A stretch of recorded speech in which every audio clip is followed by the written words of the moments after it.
क्या नीतीश कुमार ने पटना छोड़ दिया है? क्या नीतीश कुमार अब बिहार वापस नहीं जाएंगे? क्या नीतीश कुमार ने अपनी गलतियां मान ली है? पूरी खबर बताऊंगी दोस्तों कि आखिर नीतीश कुमार ने क्यों बिहार छोड़ दिया। बेटे समेत वो दिल्ली आकर बस गए हैं और अब हिजाब विवाद के बाद कुछ नए विवादों में फंसते दिखाई पड़ रहे हैं। और साथ ही साथ आपको ये भी बताऊंगी कि कैसे नुसरत परवीन ने भी बिहार छोड़ दिया है और अभी तक वो कहाँ हैं इसका कोई पता नहीं है। और इस वक्त वो कहाँ हैं, नौकरी उन्होंने ज्वाइन करी या नहीं करी, या नीतीश कुमार का इस्तीफा होगा नहीं होगा, पूरी खबर आपको बताऊंगी। नमस्कार, आप देख रहे हैं बामसेफ न्यूज़ और मैं हूं आपके साथ शैला। इन दिनों नीतीश कुमार को लेकर जो बवाल मचा, वो उस बवाल ने नीतीश कुमार को कहां से कहां पहुंचा दिया। अब इस वक्त ये खबर है कि नीतीश कुमार ने बिहार छोड़ दिया है।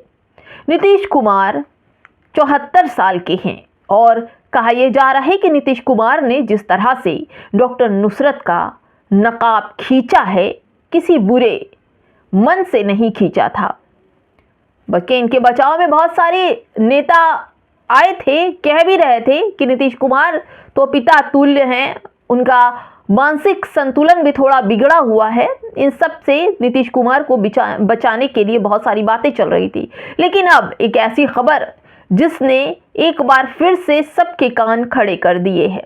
नीतीश कुमार ने बिहार को टाटा बाय बाय करते हुए दिल्ली आ गए हैं। आखिर क्यों नीतीश कुमार दिल्ली क्यों आए हैं? और वहीं अगर बात की जाए तो कुछ पत्रकार नुसरत परवीन के घर भी पहुंचे थे। बताऊंगी दोस्तों कि नीतीश कुमार दिल्ली आकर क्यों बस गए हैं। और अब सबसे बड़ी बात ये कि नुसरत परवीन कहां हैं, जबकि उन्हें कहा जा रहा है कि वो जहन्नुम में जाएं, या नौकरी करें या ना करें, जहन्नुम में जाएं। दूसरे नेता कह रहे थे कि हिजाब ही तो छुआ था नीतीश कुमार ने, इधर उधर हाथ लगा दिए होते तब क्या होता। अब एक तीसरे नेता जीतन राम मांझी का बयान आ गया है। उन्होंने कहा नीतीश कुमार कोई 20-30 साल के जवान युवा तो नहीं है जिन्होंने ऐसा काम कर दिया हो, हिजाब खींच लिया हो किसी गलत मन से। अरे भाई, वो 74-75 साल के बुजुर्ग हैं, अगर उन्होंने छू भी लिया तो कौन सी बड़ी बात हो गई। इन्हीं सब पर इनके पीछे भी अब ट्रोलरों की बड़ी लंबी लाइन लग गई है। जीतन राम मांझी को भी ट्रोल किया जाने लगा है। जीतन राम मांझी को भी खटिया खड़ी होने वाली है, क्योंकि ट्रोलरों ने अब हिजाब विवाद से जीतन राम मांझी को भी जोड़ दिया है। देखिए दोस्तों, मैं आपको बताऊं, पीटीआई की खबर है जिसमें जीतन राम मांझी पत्रकारों से बात करते हुए कह रहे हैं कि हिजाब कंट्रोवर्सी में अगर उन्होंने, नीतीश कुमार ने एक बेटी के तौर पर अगर हिजाब उतारने की कोशिश की तो कोई गलत नहीं किया, लेकिन ये पूरा मामला संविधान के खिलाफ, एक्ट के खिलाफ लगता है, जिससे इस पूरे हिजाब विवाद पर देश के कई हिस्सों से नीतीश कुमार के ऊपर एफआईआर हुई है और नीतीश कुमार पे कई धाराओं में मुकदमा भी दर्ज कराया गया है। इसकी अगर बात करें तो राष्ट्रीय महिला आयोग से भी शिकायत हुई है। और देखिए दोस्तों, ये शिकायत का जो सिलसिला है, जो फहरिस्त है, जो लिस्ट है नीतीश कुमार के खिलाफ, वो बढ़ती जा रही है। लेकिन अब अगर नुसरत परवीन की बात की जाए तो डॉक्टर ने 20 दिसंबर को उनकी ज्वाइनिंग होनी थी, लेकिन उन्होंने ज्वाइनिंग नहीं की। और खबर ये भी थी कि झारखंड से शायद वो ज्वाइनिंग करें, लेकिन उन्होंने वहाँ भी ज्वाइनिंग नहीं की। लेकिन तमाम नेताओं का ये कहना है कि नुसरत परवीन अब अपने घर पर चली गई हैं और हो सकता है कि नौकरी ज्वाइन ना करे। लेकिन वहीं कुछ पत्रकार उनके घर पहुंचे थे, उनके फ्लैट पर पहुंचे थे, तो पता ये चला कि 20 दिसंबर के बाद से उनके फ्लैट पर ताला लगा हुआ है। ये लोग कहाँ हैं कुछ पता नहीं। कहा यह जा रहा है कि नुसरत परवीन शादीशुदा हैं और उनके 2 बच्चे भी हैं और वो पूरी फैमिली के समेत कहीं और चली गई हैं। पहले तो यह खबर थी कि कलकत्ता में अपने घर पर हैं, अपने भाई माता पिता के घर पर हैं, लेकिन अभी यह खबर आ रही है कि पटना में जो उनका घर था वहाँ ताला लगा हुआ है और नुसरत परवीन ना तो कलकत्ता में है ना कहीं और है। अब ये सवाल उठता है कि आखिर नुसरत परवीन लापता कैसे हो गई, कहाँ चली गई नुसरत परवीन, कोई तो बताए। न तो पत्रकारों के बीच नुसरत परवीन का एक भी बयान उसके बाद से आया, न नुसरत परवीन का कोई भी फुटेज सामने आया, न ही उनके परिवार के किसी सदस्य का बयान सामने आया। अब ये देखिए दोस्तों, सिस्टम से पंगा ले लिया। एक नुसरत परवीन ने एक पूरे सिस्टम को हिलाकर रख दिया और सिस्टम वाले तिलमिला गए, जबकि नुसरत परवीन की तरफ से कोई भी एफआईआर नहीं, कोई भी शिकायत नहीं, और उनके पूरे परिवार में से किसी ने भी नीतीश कुमार को कुछ नहीं कहा।